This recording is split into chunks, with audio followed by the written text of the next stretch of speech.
үйдің өртенуін алдыңғы болған жағдайлармен байланыстырып отырсыздар ма сонда? Әрине байланыстырамыз. Өйткені соңғы осы 3 күн мектеп балалары да, сыныптастары шерзаттың.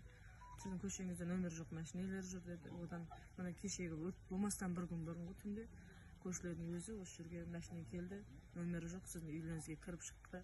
Біз шулап бәріміз светтерімізді жақтық та, кім бар деп айғайлап еді, тоқтамастан қашып кетті деді.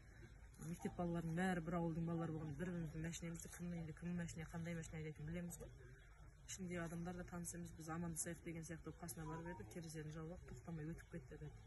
Ол нәрсенің бір 3 күннен бір соңғы 3 күн осы нәрсе басталғалы сондай болды, бірақ мәшине жүр дегенде сол 3 күн соңғы 3 күні біз МВД-ға барып келген күннен бастап солай болып отыр.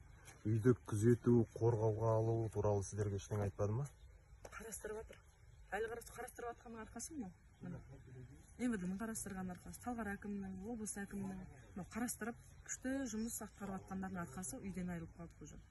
Бұған дейін үйлеріңізге күзет қойылған жоқ, қоршау қойылған жоқ. Біз үйге қоймай ақ қойсын. Хотя бы ауылдың басына қойып берсін. Кімнің кіріп шығып жатқанын білсін хотя бы. Біз білмейміз ғой. Өзіміз қарапайым халық болып жолдан өткен машина тоқтатып, кімсің дей берсін, есі дұрыс емес деп ойлайтын шығар. Ұсталған адамдардың, сол жақтан шыққан адамдардың бәріне, например, машина қойып беріп қойды. Ауылға кіре берісіне машина қойып қойды.